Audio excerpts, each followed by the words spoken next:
Congress senior నేత K Keshavarao కుమారుడు వెంకటేశ్వరరావు పోలీసులను ఆశ్రయించారు. సిద్దిపేట జిల్లా కొండపాకకు చెందిన గడీల రఘువీరెడ్డితో పాటు అన్వేష్ రెడ్డిపై బంజారాహిల్స్ పోలీస్ స్టేషన్లో ఫిర్యాదు చేశారు. బంజారాహిల్స్ రోడ్ నంబర్ 12లోని 1000 చదరపు గజాల తన నివాస స్థలంతో పాటు పక్కనే ఉన్న తన సోదరి కవితారావుకు చెందిన 425 చదరపు గజాల స్థలానికి సంబంధించిన విషయంలో హైకోర్టులో ప్రజా ప్రయోజన వ్యాజ్యం దాఖలైంది. ఆ స్థలంలో 1992 నుంచి తాము నివాసం ఉంటున్నామని వెంకటేశ్వరరెడ్డి వెల్లడించారు.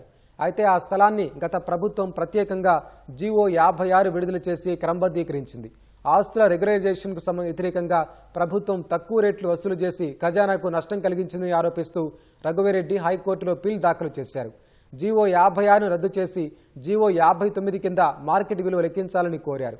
ఈ నేపథ్యంలో తమ ఆస్తులతో ఎలాంటి సంబంధం లేని రఘువీరెడ్డి పిల్ దాఖలు చేశారని, ఉపసంహరించుకునేందుకు డబ్బులు డిమాండ్ చేస్తున్నారని వెంకటేశ్వరరావు పోలీసులకు ఫిర్యాదు చేశారు. ఫోన్ కాల్స్, వాట్సాప్ సందేశాల ద్వారా అన్వేష్ రెడ్డి అనే వ్యక్తితో రఘువీరెడ్డి 3 కోట్ల రూపాయల డిమాండ్ చేశారని ఆరోపించారు.